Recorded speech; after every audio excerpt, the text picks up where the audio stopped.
이분이 진짜 전문가입니다. 진짜 전문가. 진짜 외교 전문가고 진짜 통일에 관한 국내 최고 전문가인데 노무현 정부 때 통일부 장관을 했다고 해서 요즘 잘 안 부르죠. 매체에서.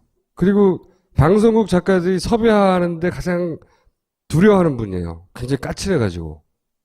제가 지금 TBS 나가잖아요. 그 작가들도 전화하기를 두려워해요. 뭐, 전화해서 오시죠 그러면, 싫어! 너무 멀어! 그렇게 하시는 분인데, 정세현 전 통일부 장관님 모시겠습니다.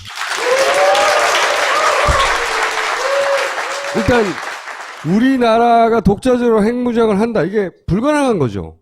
불가능하죠. 네. 왜 불가능한지 좀 설명해 주세요, 좀.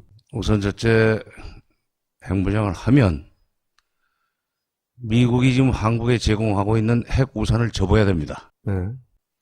말하자면 우리가 독자적으로 북한의 핵을 막겠다고 하면은 미국이 그 역할이 없어지는 거예요. 미국 역할이 없어지는 거 아니에요. 그럼 핵 우산을 접는다는 얘기는 한미동맹이 필요가 없어진다는 얘기예요. 네. 한미동맹을 깨야만 핵무장을 할 수 있습니다. 아이러니컬한 것은 한미동맹 지상주의자들일수록 핵무장을 얘기한다는 게 이게 좀 이해 못할 부분이에요. 그게 골 때리는 거죠, 지금. 하나 핵무장을 하려면 기술적으로 핵무기를 만들 수 있는 핵물질을 가져야 돼요.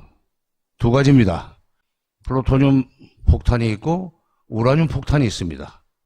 우라늄 폭탄은 만들기가 쉬워요. 원광을 이제 채굴해가지고 그걸 적당하게 부셔서 그걸 계속 원심 물리게 넣고 돌리면은 전홍축 3%, 5%, 뭐 그 다음에 이제 10%, 20%, 30%, 90%, 93% 내지 95% 정도로 농축이 되면은 그걸로 바로 폭탄을 만들 수 있어요. 플루토늄 폭탄은 어떻게 만드느냐? 그 바로 우라늄 그걸 저농축한 3% 내지 5% 정도로 저농축한 그 우라늄을 쇠대롱에다 넣습니다. 넣고 봉해서 원자로에 넣고 그것을 이제 연료로 써가지고 발전을 하죠. 근데 이제 몇 년 동안 그걸 돌리다가 원자로를 중단시키고 꺼내서 수조에 넣고 식힌 다음에 그 껍질을 벗기고 화학 처리를 하면 거기서 플루토늄이 나옵니다. 근데 불행히도 우리한테는 플루토늄을 만들 수 있는 연료봉을 만들 수 있는 우라늄이 없습니다. 사다 써야 돼요. 근데 불행히도 북한에는 것이 세계 최대만 영향을 가지고 있어요. 아, 그렇구나. 자, 그런데 연료봉마저도 우리는 사다 써야 돼요. 뭐 카나다 뭐 이런 데서. 그거를 재처리할 수 있는 기술은 고급 기술은 아니에요. 근데 우리는 1959년에 체결된 한미 원자력 협정에 의해서 그걸 재처리할 수 있는 권한이 없습니다. 기술은 어렵지 않는데 권한이 없군요. 기술은 별거 아니에요. 왜냐면은 93년도에 이제 북핵 문제가 터지지 않았습니까? 네. 그 당시엔 제가 청와대 통일비서관으로 있었어요. 대전에 있는 원자력 그 과학자들을 초빙해서 물어봤어요. 도대체 우리 핵무기 만들 수 있냐? 아니, 만드는 것은 어렵지 않습니다. 그런데 핵물질을 확보하는 것이 어렵습니다. 왜 그러냐? 바로 이 한미 원자력 협정 때문에 거기에 꽁꽁 묶여 있어가지고 만약 여기서 재처리를 몰래 한다든지 하면은 그날로 한미 관계는 끝입니다. 그럼 한국은 원자력을 어느 방면만 쓸 수 있느냐? 일종의 비군사적 그 부분에서만 쓸 수 있고 나머지 군사적으로 저장될 수 있는 플루토늄을 재처리하는 기술은 어려운 기술은 하지만 협정에 의해서 못하게 돼 있고 수시로 미국이 그걸 문제를 못 들어서 감시를 하는 바람에 아무것도 못합니다. 몰래 할 수는 없어요? 몰래 했다가 들키면은 난리가 나죠. 노무현 정부 때 실제로 문제가 된 적이 있었죠. 84년에 우리 원자력 과학자들이 실험실에서 정말 호기심으로 플루토늄을 우라늄을 2g 만드는 적이 있어요. 그리고 2000년에 우라늄을 4g인가 4g. 그거를 만드는 적이 있어요. 이걸 가지고 미국이 안보리에 끌고 와서 너희들은 제재하겠다. 유엔 안보리에. 네. 그 제재하면 지금 북한한테 하는 제재하고 똑같은 겁니다. 그때 안보리 상임이사국 5개 중에 영국, 프랑스, 중국, 러시아를 상대로 해서 우리가 빌고 빌었어요. 진짜 과학자들이 호기심에서 한 거니까 절대로 이런 짓 다시 안 한다. 진짜로 실험이었다. 그랬더니 오히려 거기서는 그러면은 뭐 우리는 눈 감아줄 수 있다. 그렇게 되니까 미국이 비로소 다른 나라 그런다면은 나도 뭐 끌고 갈 수는 없지. 근데 처음에 노발대발하면서 이게 유엔 제재해야 된다는 식으로 했던 게 미국입니다. 바로 원자력 협정을 위반했다는 거예요. 그 우리가 독자적으로 핵을 가진다는 건 미국으로서는 절대 상상할 수도 없고 용납할 수도 없는 일이군요. 말하자면. 그러니까 NPT에서 탈퇴하고 미국 한미동맹 깨고 그리고 핵폭탄 만들어 가지고 성공했을 때 바로 미국의 제재가 들어오면 우리나라 경제는 대외 의존도가 크기 때문에 박살난다고 봐야 되지. 북한 경제는 일종의 자급자족 시스템을 갖추고 있어요. 그 안에서 만들어가지고 그 안에서 먹고 맙니다. 수출 못한다고 우리가 흉보지만 수출을 안 하기 때문에 대외 의존도는 약해요. 바로 이런 우리 경제 구조의 대외 의존성 때문에도 유엔 제재가 들어오면 이 경제는 무너집니다. 그러니까 북한의 핵을 막겠다고 독자적인 핵무장을 하는 날 군사적으로 우선 첫째 뭐 대응은 될지 모르지만 경제적으로는 바로 내리막길로 간다. 그 다음에 미국과는 척을 지어야 된다. 그리고 혼자서 북한의 여러 가지 군사력을 막을 수 있겠느냐 하는 현실적인 문제가 있습니다. 불가능한 것도 알고 게다가 이걸 하려면 한미동맹을 깨야 되는데 한미동맹에 목숨 거는 사람들이 왜 핵을 주장하냐 이거예요. 이 이율 배반을 어떻게 이해해야 되느냐 이거죠. 예, 그 금년 2월 달에 처음 나왔습니다. 그게. 예. 원유철 당시에 한나라당 원내대표가 예. 그 얘기를 했어요. 세게 나왔죠 그때. 예. 대선 전략입니다. 어떻게 대선 전략인 거죠 이게? 핵무장을 하자고 이제 주장을 하는데 반대하는 사람한테 뭐라고 공격할 수 있느냐? 그러면 우리가 그럼 북한 핵에 멱살 잡혀가지고 북한한테 질질 끌려 다녀도 좋다는 말이냐? 그렇죠. 그러면 그건 아니지. 근데 그러면 핵무장을 찬성해야 될 거 아닌가? 근데 핵무장을 하려면은 아까 얘기한 대로 동맹도 깨야 되고 기술적으로도 원자력 협정도 깨야 되고 이러다 보면은 이게 이제 제재가 들어올 수밖에 없고 이렇게 되는데 이렇게 복잡하게 얘기하면 아니 난 자관 북한의 핵이 좋다는 말이야 나쁜다는 말이야 이런 식으로 나오기 시작하면은 이게 바로 이게 소위 안보와 비안보 또는 안보와 종북으로 편가르기를 할 수가 있습니다. 반대론자를 종북으로 몰아낼 수가 있어요. 그러니까 실제 핵을 가질 생각도 없으면서 선거 때까지만 써먹는 거예요. 그러니까 그 소위 안보 논쟁으로 안보 프레임으로 끌고 들어가고 종북 프레임으로 상대방을 가둘 수 있는 유력한 카드가 핵무장론이고 전술핵 재배치론입니다. 지난번 대선에서 NLL하고 비슷한 역할을 그렇죠. 바로. 박근혜 대통령이 하는 얘기도 햇볕 정책 그때 돈이 넘어가서 핵 개발했고 뭐 그 얘기를 계속 하는 거 아닙니까? 그렇죠. 그래요. 다 아는 사람으로서 현장을 다 본 사람으로서 정권 승계를 하면은 전 정권의 공과 과 전부 다 같이 물려받습니다. 그리고 자기 정권 내에 그 문제를 해결을 해야죠. 국가 승계에서도 마찬가지예요. 그러니까 이명박 정부의 거를 물려받아 놓고 왜 난데없이 핵실험 지금 금년 핵실험으로부터 10년 전에 북한에 무슨 송금한 걸 가지고 핵을 개발했다고 갖다 붙여야 되느냐 이거예요.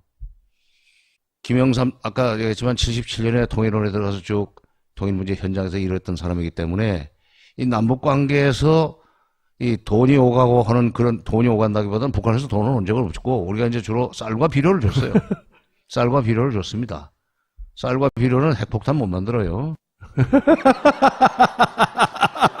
여러분 웃으시는데 실제로 그렇게 말하는 정치 있어요.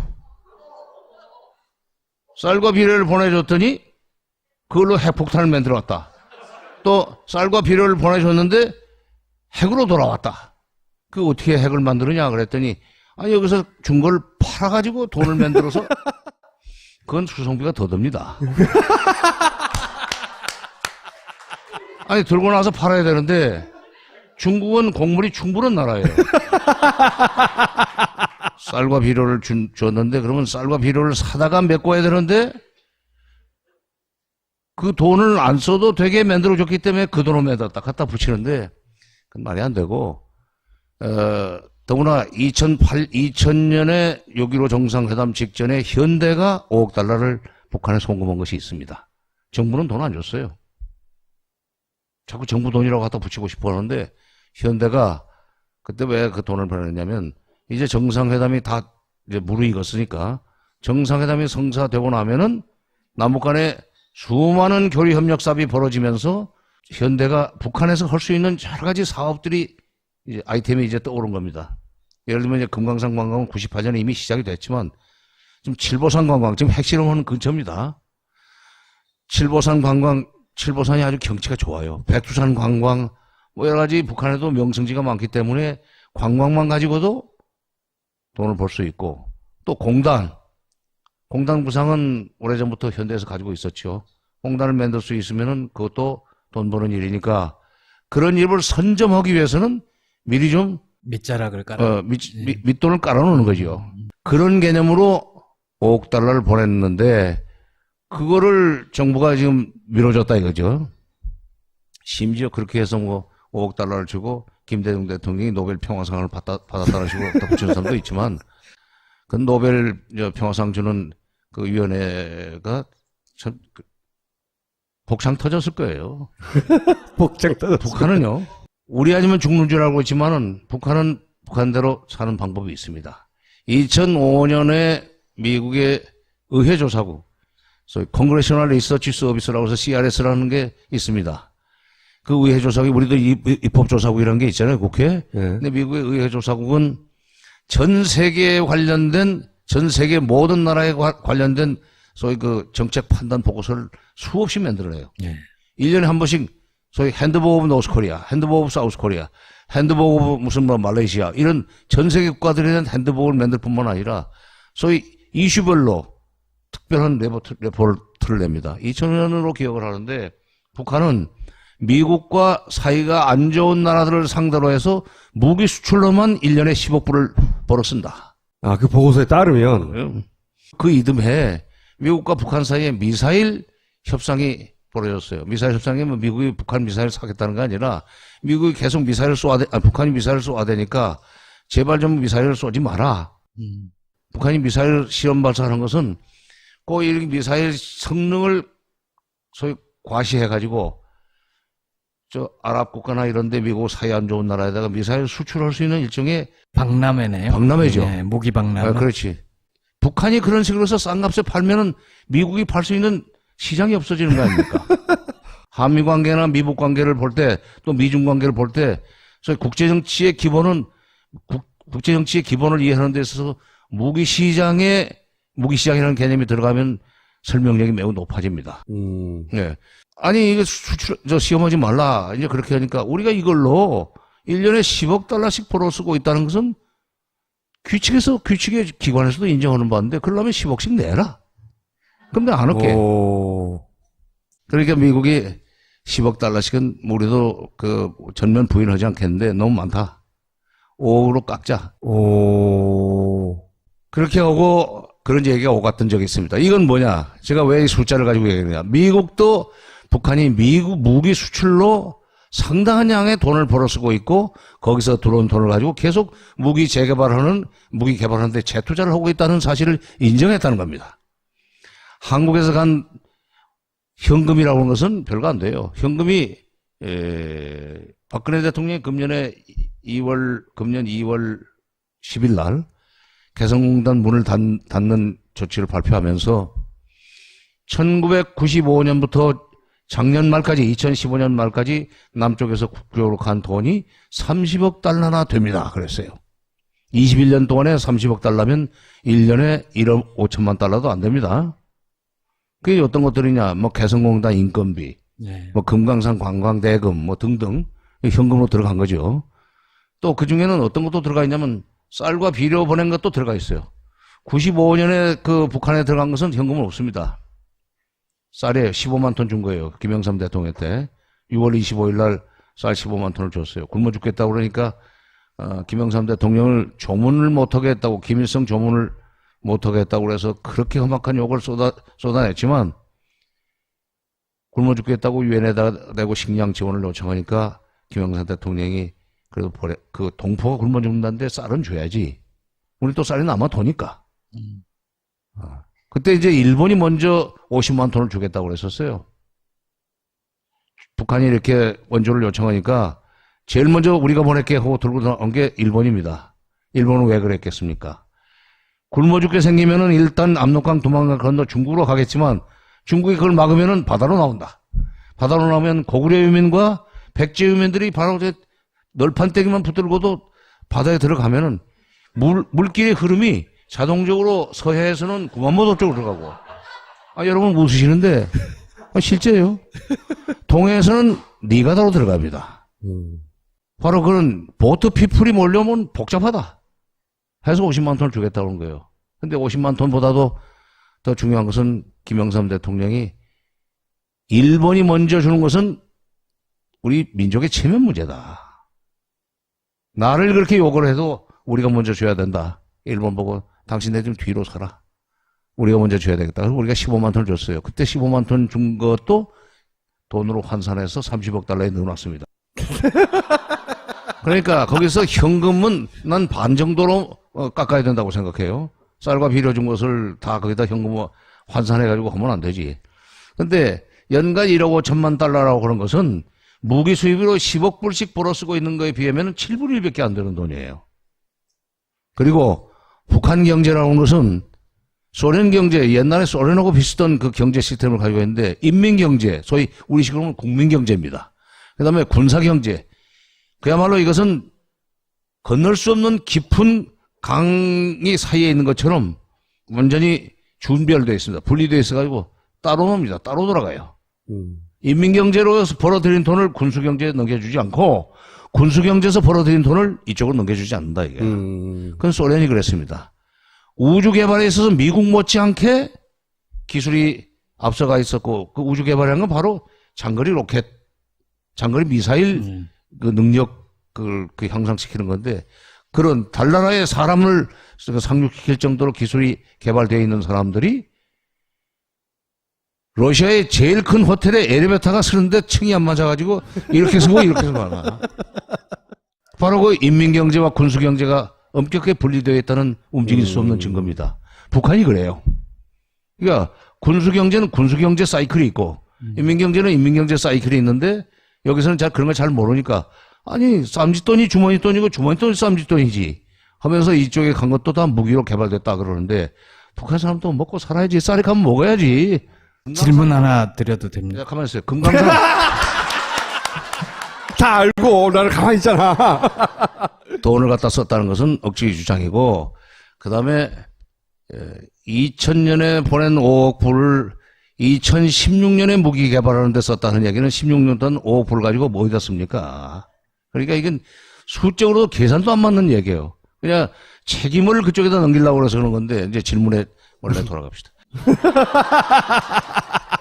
3년 8개월이나 통치를 해놓고 그동안에 문제 해결 안 된 거 있으면은 바로 그걸 해결하기 위해서 노력을 했었어야 됨에도 불구하고 그리고 이명박 정부 5년도 훌쩍 뛰어넘어서 그 다음에 노무현 정부 5년도 뛰어넘어서 16년 전에 2000년에 보낸 돈이 핵으로 돌아왔습니다 하는 식의 이야기를 하는 아니, 그분이 전자공학과를 나온 걸로 알고 있는데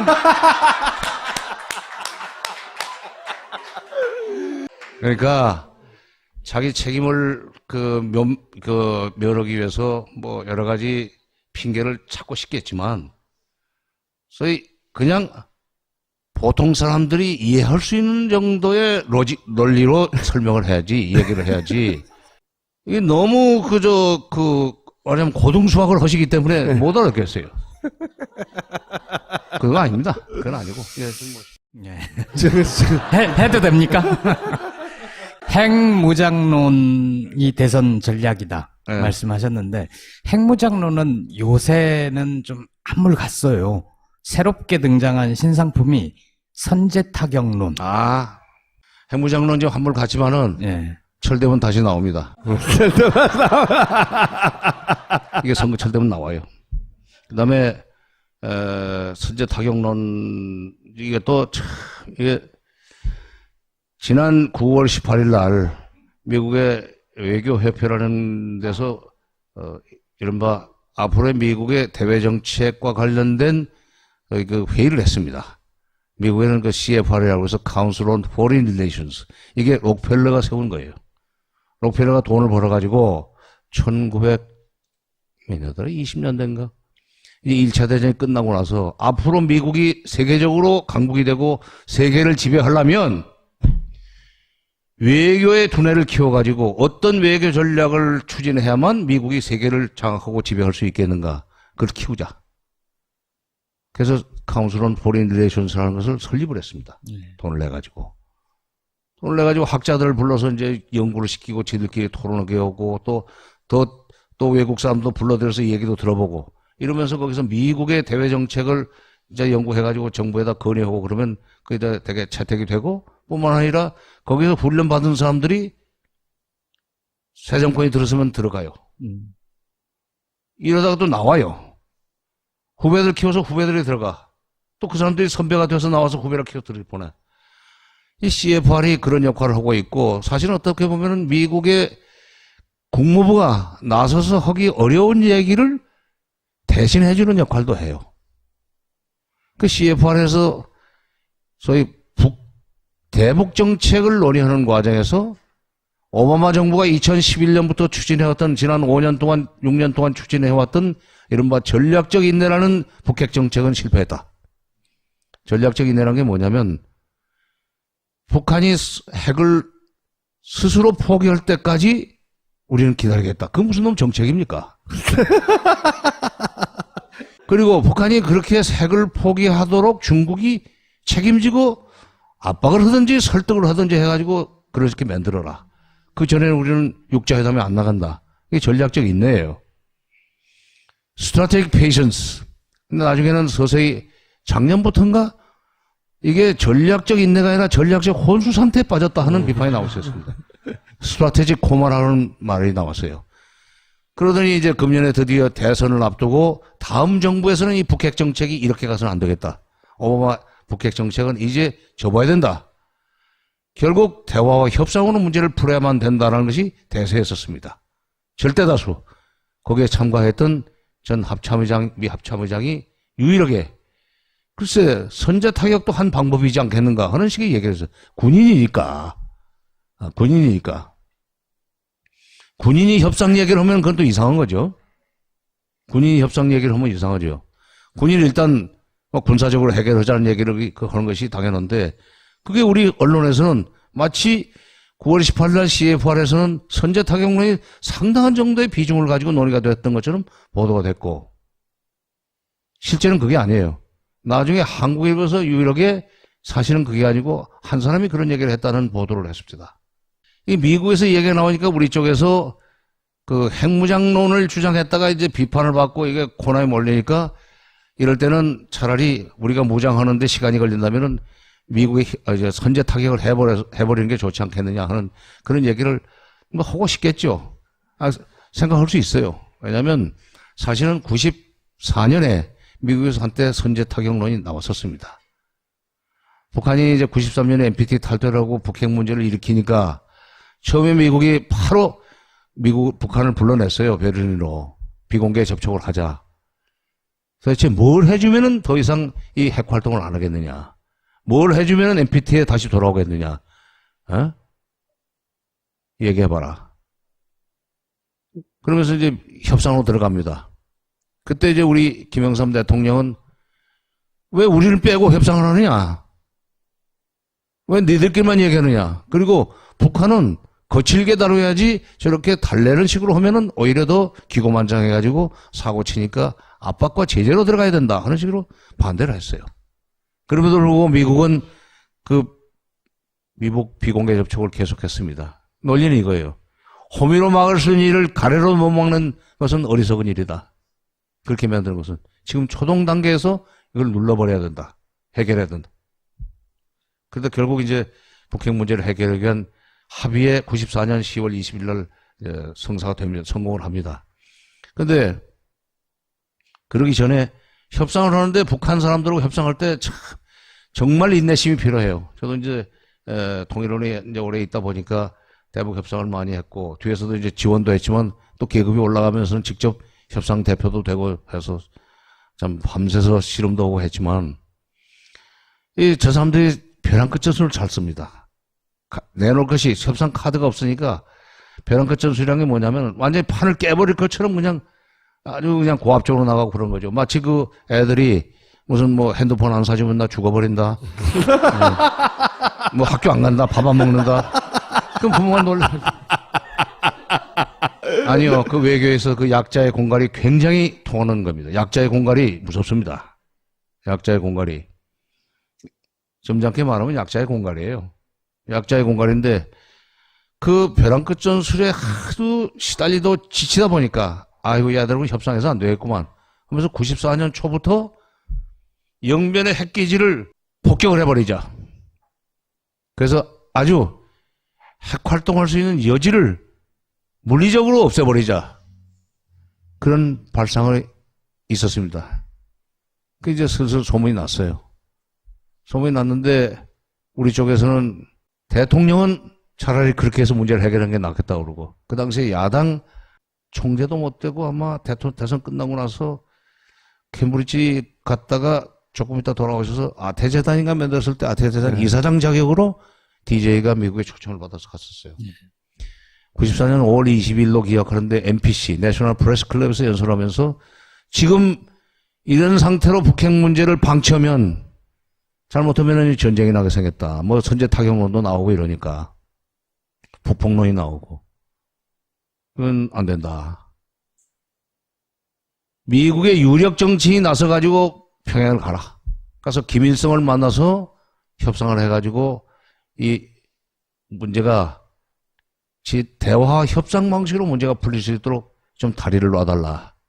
내가 볼 때는 그런 역할을 할 수 있는 사람이 지미 카터 전 미국 대통령이다. 왜? 민주당이니까 클린턴 정부 시절에 이 지명까지 했어요. 김대중 전 대통령이. DJ가 네. 그날 5월 20일 날 청와대에서 난리가 났었습니다. DJ가 쓸데없는 소리를 해가지고 지가 뭔데 거기까지 가서 뭐 이런 거죠. 예. 대통령은 난데. 응? 아니요, 그게 아니라 때려야 되는데 이게 협상 방식을 풀어난 게 이게 문제를 더 복잡하게 만든다는 그분의 철학은 그거니까 두 분 다 돌아가셔가지고 참 아니 저는 이제 김영삼 대통령은 비서관으로서 모셨고 김대중 대통령은 차관 장관으로 모셨던 분이고 또 대통령 노무현 대통령도 장관으로 모셨는데 제가 가까이서 모신 분들은 다 지금 저 세상을 드셨는데 그때 이제 그저 그만두게 된 실질적인 배경을 제가 말씀드리겠습니다. 이제는 말할 수 있다, 이 식으로. 외형적으로는 지금 어떻게 얘기가 됐냐면은 폭격을 하려고 그러니까 그때 놀래가지고 실제로 이제 그것이 착착 진행이 된다고 생각을 하니까 김영삼 대통령이 전화를 해서 못하게 해서 이제 폭격을 안 했다는 식으로 설명을 했어요. 근데 그런 일은 없었어요. 없었고, 나중에 외무부 장관을 이제 급파를 하긴 했죠. 한승병을 포격을 했는데, 그러기 전에 미국 내에서 이거 현실성이 없다. 만약 폭격을 하면은 3일 만에 끝난다. 그런데 북한이 가만히 있지 않을 거고, 영변은 없어지지만은 가만히 있지 않고, 왜? 휴전선 쪽에 지금 개성공단 자리, 금강산 자리, 금강산 관광 이쪽에다 배치해놓은, 전진 배치해놓은 소위 장사정포, 방사포 수백만이 동시에 터지면은 서울 불바다 됩니다, 이거. 수백만이 죽는다. 6.25가 6가 아니다. 전비가 1,000억 달러 든다. 그리고 그걸 복구하는데 30년이 걸리고 복구 비용은 3,000억 달러 든다 하는 계산이 나왔어요. 주한미군 사령부에서 내부 보고를 했죠. 그러니까 미국으로서는 야 그렇게 되면 이거 미국이 이 일을 시작했다가 뒷감당을 어떻게 하느냐 말이야. 수많은 인명살상에 대한 도의적 책임은 어떻게 지며 미국이 시작해가지고 온 거니까 북한 핑계를 댈 수가 없어요. 물론 핵활동을 한 죄는 있지만 그렇다고 해서 그렇게까지 심하게 할 필요 있느냐 하는 얘기가 나오게 되고 그렇게 되면은 소위 인명살상의 책임은 미국한테 돌아가는 거 아닙니까? 이론적으로. 그런데다가 이 1,000억 달러 그것도 간단치 않은 돈이고 30년 동안 폐허해서 다시 복구를 하는데 30억 3,000억 달러가 든다? 그 돈은 누가 되는가? 퇴로를 찾고 있는데 그때 카터가 평양에 갔을 때 김일성이 대동강에다가 요트를 띄워놓고 뭐 요트 선상에서 이제 회담을 했습니다만은 김일성이 갑자기 남북 정상회담을 주선해달라고 제안을 합니다. 그때 저는 보고 야, 김일성이 정말 절묘하게 빠져나가는구나. 그러니까 미국으로서는 나쁘지 않죠. 그날도 김영삼 대통령은 화냈습니다. 이해가 안 가니까. 아니, 이게 그렇게 해서 빠져나가면은 치지를 못하니까. 그리고 DJ가 또 낸 아이디어 때문에 그렇게 됐기 때문에 그 두 분의 정치적인 그 경쟁 관계가 그렇게 심해요. 그러니까 김영삼 대통령이 당시에 이걸 좀 거부하려고 그랬어요. 근데 미국에서 바로 오케이 받아들이고 가다가 처음에는 이제 비행기로 해서 평양에 들어갔는데 올 때는 육로로 해서 판문점 네. 그래서 내려옵니다. 시간이 걸리죠. 그 사이에만 미국 정부가 한국 정부 대통령한테 미국 백악관에서 그 청와대에다가 권고를 한 것 같아요. 이거는 받는 게 좋겠다. 해가지고 이제 그분이 김영삼 대통령이 받죠. 나중에 이제 공식적으로 받는 걸로 이제 발표하고 나서는 원래 내 생각에 그랬다 하는 식으로 또 얘기했는데 이게 비서관이었던 사람이 이렇게 22년 전 얘기를 하면은 이게 그러나 20년 정도 되면은 뭐 기밀문서도 공개하니까 우리나라에서 선제 타격은 그러니까 그게 미국도 함부로 할 수 없는 거다 이거예요. 그리고 지금 이 선제 타격을 하려면은 어차피 미국이 해야 됩니다. 우리는 못 해요.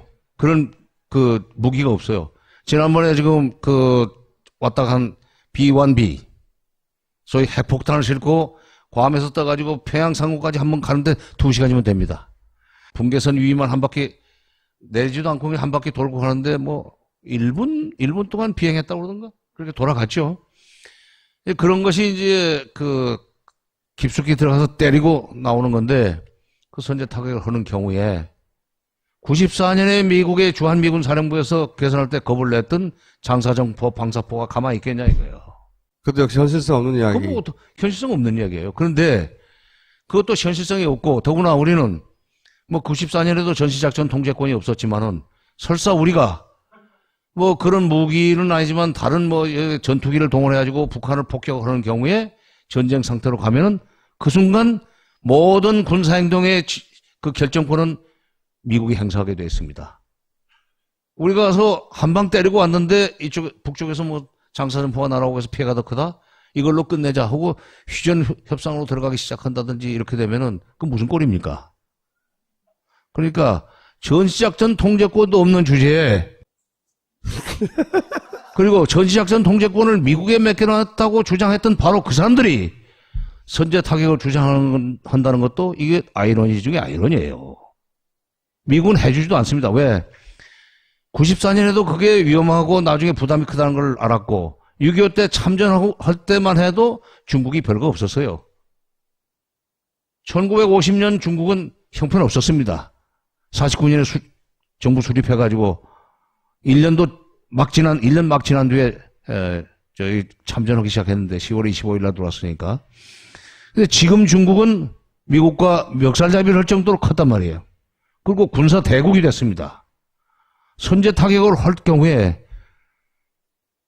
선제 타격 핑계대고 실수인 것처럼 해서 그 포탄이 어디 중국 쪽으로 날아갈 가능성도 있다고 생각하면 거기서 먼저 손을 써야 됩니다.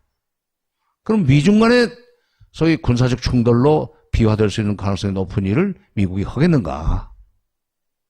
그러니까 이 군사 전략이고 무기의 어떤 여러 가지 위험성이라든지 이런 거에 대해서 전혀 개념이 없이 그냥 관념적으로 그리고 아주 애국자인 것처럼 또는 북한의 저런 문제를 갖다서 해결하는데 가장 확실하고 빠른 방법을 제안하는 아주 훌륭한 정책 제안자일 것처럼 보이면서 반대하면은 그러면 북한한테 가서 항복하자는 얘기냐?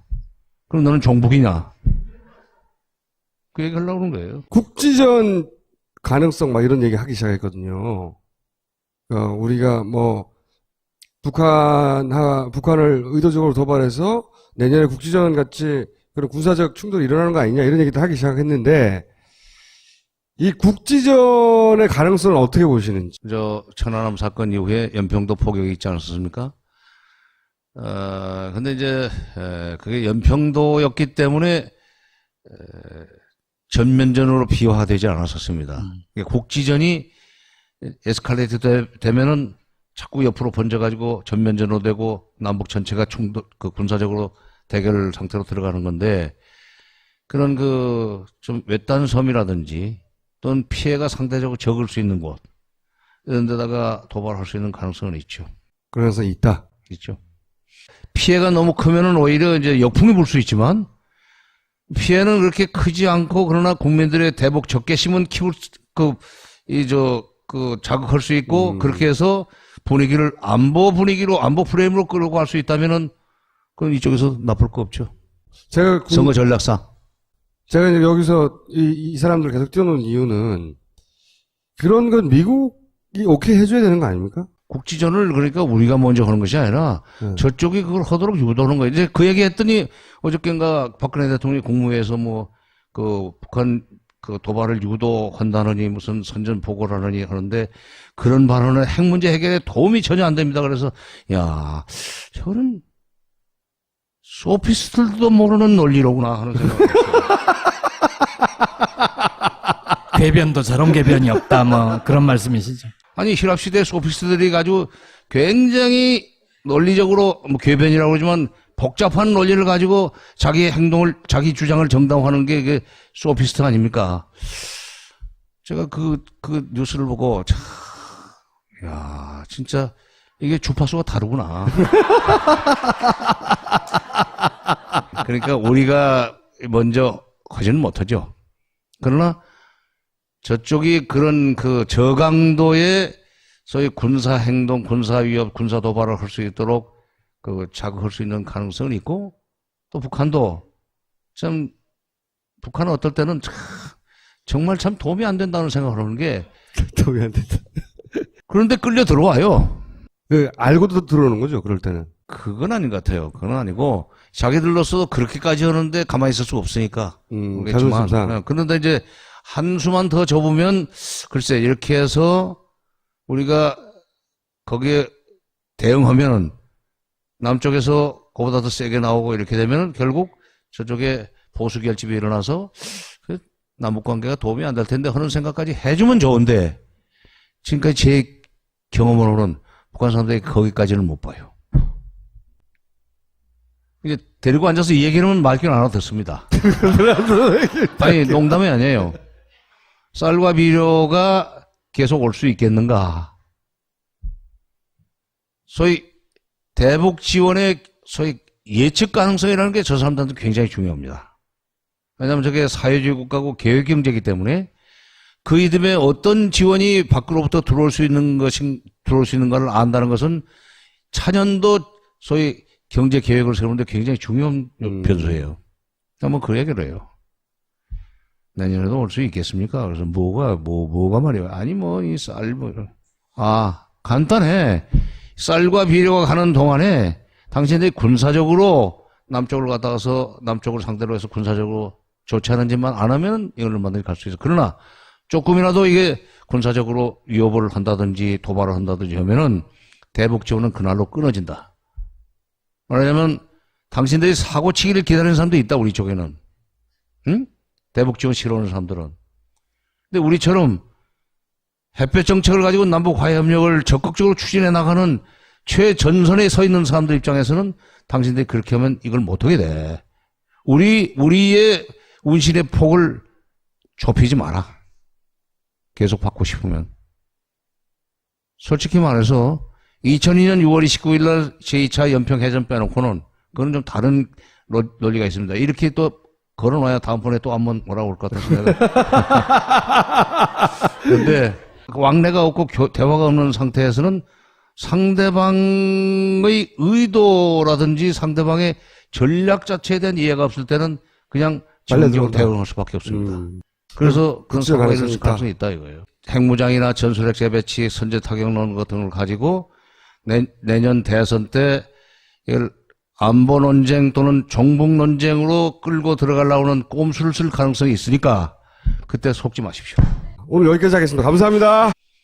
김영삼, 아까 얘기했지만 77년에 통일원에 들어가서 쭉 통일 문제 현장에서 일했던 사람이기 때문에 이 남북 관계에서 이 돈이 오가고 하는 그런 돈이 오간다기보다는 북한에서 돈은 온 적은 없고 우리가 이제 주로 쌀과 비료를 줬어요. 쌀과 비료를 줬습니다. 쌀과 비료는 핵폭탄 못 만들어요. 여러분 웃으시는데 실제로 그렇게 말하는 정치 있어요. 쌀과 비료를 보내줬더니 그걸로 핵폭탄을 만들어왔다. 또 쌀과 비료를 보내줬는데 핵으로 돌아왔다. 그 어떻게 핵을 만드느냐 그랬더니 아니 여기서 준 걸 팔아가지고 돈을 만들어서 그건 수송비가 더 듭니다. 아니 들고 나서 팔아야 되는데 중국은 곡물이 충분한 나라예요. 쌀과 비료를 줬는데 그러면 쌀과 비료를 사다가 메꿔야 되는데 그 돈을 안 써도 되게 만들어줬기 때문에 그 돈을 갖다 붙이는데 그건 말이 안 되고 더구나 2000년에 6.15 정상회담 직전에 현대가 5억 달러를 북한에 송금한 것이 있습니다. 정부는 돈 안 줬어요. 자꾸 정부 돈이라고 갖다 붙이고 싶어 하는데 현대가 그때 왜 그 돈을 보냈냐면 이제 정상회담이 다 이제 무르익었으니까 정상회담이 성사되고 나면은 남북 간에 수많은 교류 협력 사업이 벌어지면서 현대가 북한에서 할 수 있는 여러 가지 사업들이 이제 아이템이 이제 떠오른 겁니다. 예를 들면 이제 금강산 관광은 98년에 이미 시작이 됐지만 지금 칠보산 관광 지금 핵실험하는 근처입니다.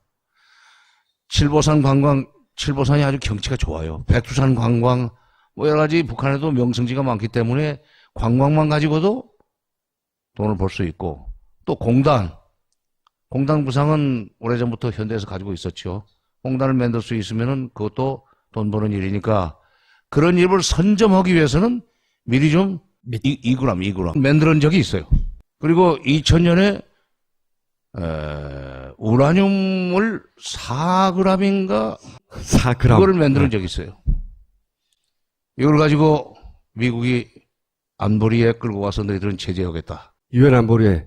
네. 그 제재하면 지금 북한한테 하는 제재하고 똑같은 겁니다. 그때 안보리 상임이사국 5개 중에 영국, 프랑스, 중국, 러시아를 상대로 해서 우리가 빌었어요.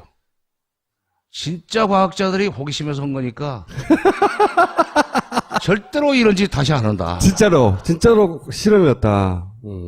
그랬더니 오히려 거기서는 그러면은 우리는 눈 감아줄 수 있다. 그렇게 되니까 미국이 비로소 다른 나라 그런다면은 나도 끌고 갈 수는 없지. 근데 처음에 노발대발하면서 유엔 제재해야 된다는 식으로 했던 게 미국입니다. 바로 원자력 협정을 위반했다는 거예요. 그 우리가 독자적으로 핵을 가진다는 건 미국으로서는 절대 상상할 수도 없고 용납할 수도 없는 일이군요. 말하자면. 그러니까 NPT에서 탈퇴하고 미국 한미동맹 깨고 그리고 핵폭탄 만들어 가지고 성공했을 때 바로 미국의 제재가 들어오면 우리나라 경제는 대외 의존도가 크기 때문에 박살난다고 봐야 되지. 북한 경제는 일종의 자급자족 시스템을 갖추고 있어요. 그 안에서 만들어 가지고 그 안에서 먹고 맙니다. 수출 못한다고 우리가 흉보지만 수출을 안 하기 때문에 대외 의존도는 약해요. 바로 이런 우리 경제 구조의 대외 의존성 때문에도 유엔 제재가 들어오면 이 경제는 무너집니다. 그러니까 북한의 핵을 막겠다고 독자적인 핵무장을 하는 날 군사적으로 우선 첫째 대응은 될지 모르지만 경제적으로는 바로 내리막길로 간다. 그 다음에 미국과는 척을 지어야 된다. 그리고 혼자서 북한의 여러 가지 군사력을 막을 수 있겠느냐 하는 현실적인 문제가 있습니다. 불가능한 것도 알고 게다가 이걸 하려면 한미동맹을 깨야 되는데 한미동맹에 목숨 거는 사람들이 그 우라늄을 쇠대롱에다 넣습니다. 넣고 봉해서 원자로에 넣고 그것을 이제 연료로 써가지고 발전을 하죠. 근데 이제 몇 년 동안 그걸 돌리다가 원자로를 중단시키고 꺼내서 수조에 넣고 식힌 다음에 그 껍질을 벗기고 화학 처리를 하면 거기서 플루토늄이 나옵니다. 근데 불행히도 우리한테는 플루토늄을 만들 수 있는 연료봉을 만들 수 있는 우라늄이 없습니다. 사다 써야 돼요. 근데 불행히도 북한에는 것이 세계 최대만 영향을 가지고 있어요. 아, 그렇구나. 자, 그런데 연료봉마저도 우리는 사다 써야 돼요. 카나다 이런 데서. 그거를 재처리할 수 있는 기술은 고급 기술은 아니에요. 근데 우리는 1959년에 체결된 한미 원자력 협정에 의해서 그걸 재처리할 수 있는 권한이 없습니다. 기술은 어렵지 않는데 권한이 없군요. 기술은 별거 아니에요. 왜냐면은 93년도에 이제 북핵 문제가 터지지 않았습니까? 네. 그 당시엔 제가 청와대 통일비서관으로 있었어요. 대전에 있는 원자력 그 과학자들을 초빙해서 물어봤어요. 도대체 우리 핵무기 만들 수 있냐? 아니, 만드는 것은 어렵지 않습니다. 그런데 핵물질을 확보하는 것이 어렵습니다. 왜 그러냐? 바로 이 한미 원자력 협정 때문에 거기에 꽁꽁 묶여 있어가지고 만약 여기서 재처리를 몰래 한다든지 하면은 그날로 한미 관계는 끝입니다. 그럼 한국은 원자력을 어느 방면만 쓸 수 있느냐? 일종의 비군사적 그 부분에서만 쓸 수 있고 나머지 군사적으로 저장될 수 있는 플루토늄을 재처리하는 기술은 어려운 기술은 아니지만 협정에 의해서 못하게 돼 있고 수시로 미국이 그걸 문제를 못 들어서 감시를 하는 바람에 아무것도 못합니다. 그 몰래 할 수는 없어요? 몰래 했다가 들키면은 난리가 나죠. 노무현 정부 때 실제로 문제가 된 적이 있었죠. 84년에 네. 우리 원자력 과학자들이 실험실에서 정말 호기심으로 플루토늄을 우라늄을 이게 왜 핵을 주장하냐 이거예요. 이 이율 배반을 어떻게 이해해야 되느냐 이거죠. 예, 그 금년 2월 달에 처음 나왔습니다. 그게 네. 원유철 당시에 한나라당 원내대표가 네. 그 얘기를 했어요. 세게 나왔죠 그때. 네. 대선 전략입니다. 어떻게 대선 전략인 거죠 이게? 핵무장을 하자고 이제 주장을 하는데 반대하는 사람한테 뭐라고 공격할 수 있느냐? 그러면 우리가 그럼 북한 핵에 멱살 잡혀가지고 북한한테 질질 끌려 다녀도 좋다는 말이냐? 그렇죠. 그러면 그건 아니지. 근데 그러면 핵무장을 찬성해야 될 거 아닌가? 근데 핵무장을 하려면은 아까 얘기한 대로 동맹도 깨야 되고 기술적으로도 원자력 협정도 깨야 되고 이러다 보면은 이게 이제 제재가 들어올 수밖에 없고 이렇게 되는데 이렇게 복잡하게 얘기하면 아니 난 자관 북한의 핵이 좋다는 말이야 나쁜다는 말이야 이런 식으로 나오기 시작하면은 이게 바로 이게 소위 안보와 비안보 또는 안보와 종북으로 평가를 할 수가 있습니다. 반대론자를 종북으로 몰아낼 수가 있어요. 그러니까 실제 핵을 가질 생각도 없으면서 선거 때까지만 써먹는 거예요. 그러니까 그 소위 안보 논쟁으로 안보 프레임으로 끌고 들어가고 종북 프레임으로 상대방을 가둘 수 있는 유력한 카드가 핵무장론이고 전술핵 재배치론입니다. 지난번 대선에서 NLL하고 비슷한 역할을 그렇죠. 하는 바로. 박근혜 대통령이 하는 얘기도 햇볕 정책 그때 돈이 넘어가서 핵 개발했고 뭐 그 얘기를 계속 하는 거 아닙니까? 그렇죠. 그래요. 그러니까 다 아는 사람으로서 현장을 다 본 사람으로서 정권 승계를 하면은 전 정권의 공과 과 전부 다 같이 물려받습니다. 그리고 자기 정권 내에 그 문제를 해결을 해야죠. 국가 승계에서도 마찬가지예요. 그러니까 이명박 정부의 그걸 물려받아 놓고 왜 난데없이 핵실험 지금 금년 핵실험으로부터 10년 전에 북한에 무슨 송금한 걸 가지고 핵을 개발했다고 갖다 붙여대느냐 이거예요. 이 진짜 전문가입니다. 진짜 전문가. 진짜 외교 전문가고 진짜 통일에 관한 국내 최고 전문가인데 노무현 정부 때 통일부 장관을 했다고 해서 요즘 잘 안 부르죠. 매체에서. 그리고 방송국 작가들이 섭외하는데 가장 두려워하는 분이에요. 굉장히 까칠해가지고. 제가 지금 TBS 나가잖아요. 그 작가들도 전화하기를 두려워해요. 뭐, 전화해서 오시죠 그러면, 싫어! 너무 멀어! 그렇게 하시는 분인데, 정세현 전 통일부 장관님 모시겠습니다. 일단, 우리나라가 독자적으로 핵무장을 한다. 이게 불가능한 거죠. 불가능하죠. 네. 왜 불가능한지 좀 설명해 주세요, 좀. 우선 첫째 핵무장을 하면 미국이 지금 한국에 제공하고 있는 핵 우산을 접어야 됩니다. 네. 말하자면 우리가 독자적으로 북한의 핵을 막겠다고 하면은 미국이 그 역할이 없어지는 거예요. 미국 역할이 없어지는 거 아니에요. 그럼 핵 우산을 접는다는 얘기는 한미동맹이 필요가 없어진다는 얘기예요. 네. 한미동맹을 깨야만 핵무장을 할 수 있습니다. 아이러니컬한 것은 한미동맹 지상주의자들일수록 핵무장을 얘기한다는 게 이게 좀 이해 못할 그게 부분이에요. 골 때리는 거죠, 지금. 하나 핵무장을 하려면 기술적으로 기술적으로. 핵무기를 만들 수 있는 핵물질을 가져야 돼요. 두 가지입니다. 플루토늄 폭탄이 있고 우라늄 폭탄이 있습니다.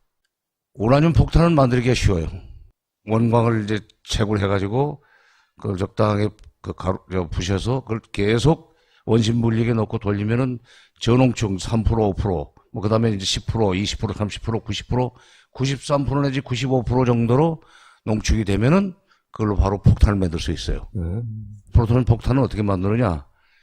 그 바로 우라늄 그걸 저농축한 3% 내지 5% 정도로 저농축한